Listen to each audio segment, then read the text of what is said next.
വക്രതുണ്ട മഹാകായ സൂര്യകോടി സമപ്രഭ നിർവിഘ്നം കുരുമേ ദേവ സർവകാര്യേഷു സർവം. ഇന്ന് എൻ്റെ ബുദ്ധിയും ഉപനിഷത്തുക്കളെ പറ്റി പഠിക്കാനാണ് ഞാനത് പഠിക്കാൻ തുടങ്ങിയപ്പോൾ വിചാരിച്ചു.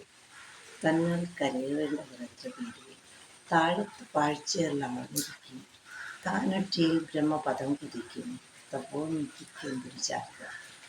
എല്ലാവരുടെയും അനുഗ്രഹം പ്രതീക്ഷിച്ചുകൊണ്ട് ഞാൻ തുടങ്ങുന്നു. ഇനി 108 ഉപനിഷത്തുകൾക്ക് ഒരു ആമുഖം. മതങ്ങളൊക്കെയും സ്വർഗത്തെക്കുറിച്ചും രക്ഷയെക്കുറിച്ചും സംസാരിച്ചുകൊണ്ടിരിക്കുമ്പോൾ ഉപനിഷത്ത് ഓർമ്മിപ്പിക്കുന്നത് സ്വാതന്ത്ര്യത്തെക്കുറിച്ചും ഭയമില്ലായ്മയെക്കുറിച്ചും ശക്തിയെക്കുറിച്ചുമാണ്. ഇക്കാര്യം മനസ്സിലാക്കിക്കൊണ്ട് ഞാൻ ഇത്തരമൊരു ഉദ്യമത്തിന് തുനിഞ്ഞു. ഇത് മനസ്സിലാക്കിക്കൊണ്ടാണ് ഞാൻ ആത്മാനന്ദം കിട്ടുന്ന ഈ ഉദ്യമം തുടങ്ങുന്നത്. ആത്മദുഃഖങ്ങൾ അകറ്റി ആത്മാനന്ദം അനുഭവിക്കുവാനും യഥാർത്ഥ ഈശ്വരനെ കണ്ടെത്തുവാനുമാണ് ഉപനിഷത്ത് നമ്മെ പഠിപ്പിക്കുന്നത്. ഇരുളിൽ നിന്നും വെളിച്ചത്തിലേക്ക് മനുഷ്യരെ കൈപിടിച്ചുയർത്തുന്ന അപൂർവ ശക്തിവിശേഷമായ ഉപനിഷത്ത് സാഗരം ശാശ്വതമായ സമാധാനവും ആനന്ദവും സന്തോഷവും ശാന്തിയും നൽകുമെന്ന് കാലം സാക്ഷ്യപ്പെടുത്തിയിട്ടുണ്ട്. മനുഷ്യജന്മത്തിനിടയിലുണ്ടാകുന്ന എല്ലാവിധ പ്രതിസന്ധികൾക്കും പ്രയാസങ്ങൾക്കും സംശയങ്ങൾക്കും വളരെ വേഗം മറുപടി ലഭിക്കുവാൻ ഉപനിഷത്ത് സഹായകമാണെന്നും പുതിയൊരു കണ്ടെത്തലല്ല. കാമത്തെയും ക്രോധത്തെയും മതത്തെയും മാത്സര്യത്തെയും ജയിച്ച് ജീവിത വിജയം ഉറപ്പാക്കുന്നവർക്ക് ഉപനിഷത്തുക്കൾ എക്കാലവും ഒരു പഠന പദ്ധതിയായി നിലകൊള്ളും എന്നതിൽ സംശയമില്ല.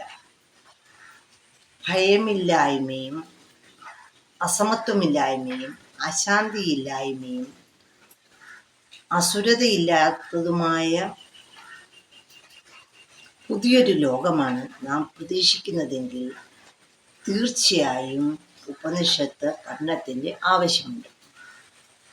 അജ്ഞാനത്തെയും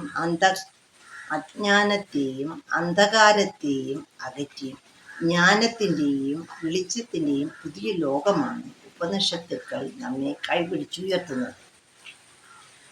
ഉപനിഷത്ത് എന്ന മഹാസാഹിത്യത്തെക്കുറിച്ച് സ്വാമി വിവേകാനന്ദൻ പറയുന്നത് മഹനീയ ദർശനവും അദ്ഭുതാവഹമായ ദേവതാ വിജ്ഞാനവും മനുഷ്യകുലത്തിന് മോക്ഷ പ്രദർശകവും എന്നതിലുപരി ഉപനിഷത്ത് സാഹിത്യം ഉദാത്തതയുടേതായ അത്യാശ്ചര്യം നിറഞ്ഞ ചിത്രീകരണം കൂടിയാണ്.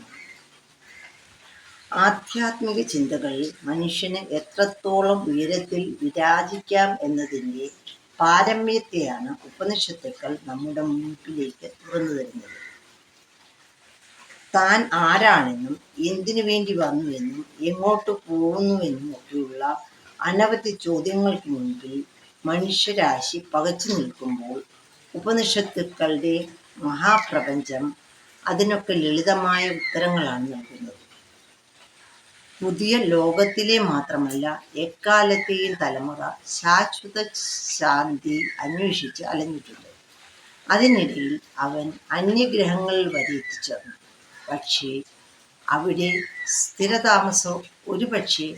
സ്ഥിരതാമസവുമാക്കിയേക്കാം.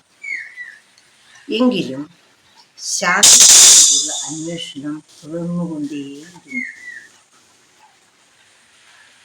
ഒന്നിനു പുറകെ ഒന്നായി അശാന്തി കടന്നു വരുന്നു. എന്നാൽ സമാധാനം മാത്രം ലഭിക്കുന്നില്ല. ശാന്തി തേടുന്നതിന് മുൻപ് ഈശ്വരൻ, ജഗത്ത്, ജീവൻ എന്നിവയുടെ നിഗൂഢ രഹസ്യങ്ങൾ മനസ്സിലാക്കേണ്ടതുണ്ട്.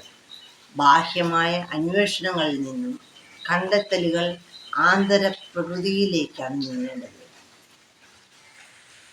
ഇതിന് ഉപനിഷത്തുക്കൾ സഹായിക്കുന്നു. ഭാരതീയ തത്വചിന്തയുടെ സാരസർവസ്വങ്ങളായ ഉപനിഷത്തുക്കളെ കണ്ടെത്തുവാനും സാഗര സദൃശ്യമായ ആ ആജ്ഞാകയത്തിൽ ഊളിയിടുവാനുമാണ് പിന്നീട് മറ്റൊരു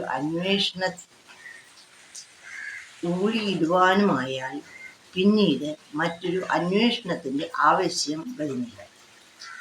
പ്രശ്നോപനിഷത്ത് നമ്മെ ഓർമ്മിപ്പിക്കുന്നത് ധ്യാനത്തിലൂടെ അമൃതവും അഭയവും അജരവും ശാന്തവുമായ അവസ്ഥ കൈവരിക്കാനാകുമെന്നാണ്.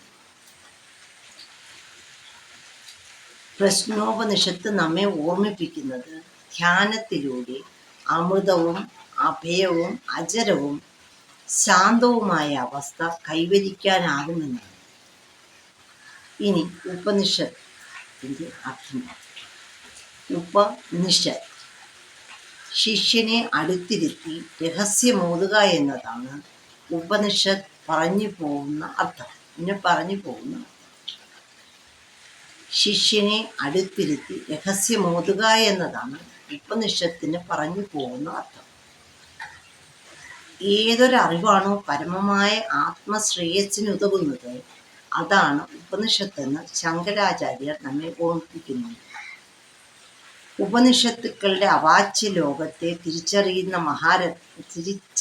മഹാരഥന്മാർ നമ്മെ ഓർമ്മിപ്പിക്കുന്നത് എല്ലാ അറിവുകൾക്കും അപ്പുറമായി നിൽക്കുന്ന മഹത്വമേറിയ അറിവാണ് ഉപനിഷത്തുക്കൾ എന്നാണ്. Thank you everyone.